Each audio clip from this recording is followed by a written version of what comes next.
we celebrate the solemnity of the most holy body and blood of our Lord Jesus Christ. And so we reflect on the Holy Eucharist and the family life. In Genesis chapter 2, verse 24, that is why a man leaves his father and mother and clings to his wife, and the two then become one body. In Matthew chapter 26, verse 26, Jesus took bread, said the blessing, broke it, and giving it to his disciples said, "Take and eat, this is my body." Then he took a cup, gave thanks, and gave it to them, saying, "Drink from it, all of you, for this is my blood of the covenant, which will be shed on behalf of many for the forgiveness of sins." These two passages are very important for reflection on the Holy Eucharist and the family life.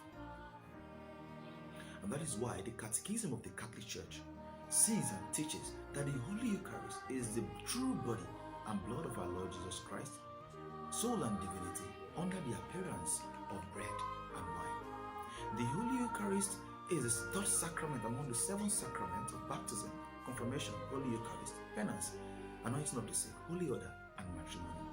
This sacrament is so important. It's like a bond that binds all other sacraments together, especially the sacrament of the holy matrimony. And in fact, the Holy Eucharist is the source and summit of our Christian life. And so when we celebrate the Holy Eucharist, what are we celebrating? We are celebrating the incomparable love of God for us, who gave himself for us. We are celebrating a thanksgiving to God, who is our source of life. We celebrate a memorial of a God that is made man, of God made man for us. We celebrate communion with the divine and communion with one another. We celebrate a meal that nourishes us both spiritually and physically. And so we celebrate forgiveness of our sins that was done for us by the shedding of the precious blood of Jesus. And also we celebrate and call to mind a sacrifice that is beyond all other sacrifices. And so the family life, especially among Catholics, suffer because of 2 reasons, I think.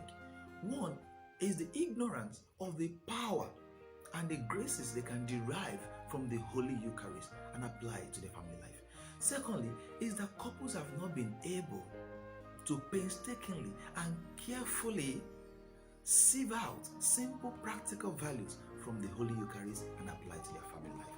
And so we say, is it possible for families to come to Mass and see in the Holy Eucharist how much they have been loved by God and simply apply that love to themselves by loving one another?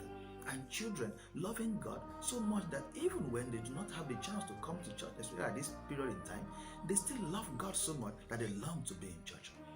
Is it possible that families will come to Mass and see how much they have been blessed by God and be grateful and thankful for that, rather than being sorrowful and being sad and complaining about what they do not have? Is it possible that families can come to Mass and call to mind and remember how God has given himself so much entirely for us, and so give themselves, give each other, give themselves to each other, you say, daily?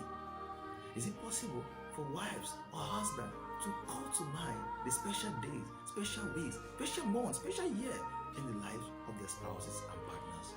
Is it possible that we come to the Holy Eucharist and see how much all of us come together to share in the body and blood of Christ in one plate and in one cup? And so families learn to share together their meals daily as much as possible. In fact, Jesus, we come to the Holy Eucharist and see how much we have been forgiven. When he says this is for the forgiveness of sins, it means that you who partake of this are forgiven, and so you must forgive one another. Is it possible for couples to derive graces from this Holy Eucharist and learn to forgive one another? Jesus broke himself in the bread. He broke himself on the cross, sacrificing himself, giving himself up for us. Would couples be able to sacrifice their desires, their ambition personal ambition for the sake of the other. Will children learn to see in the Holy Eucharist how to be sacrificial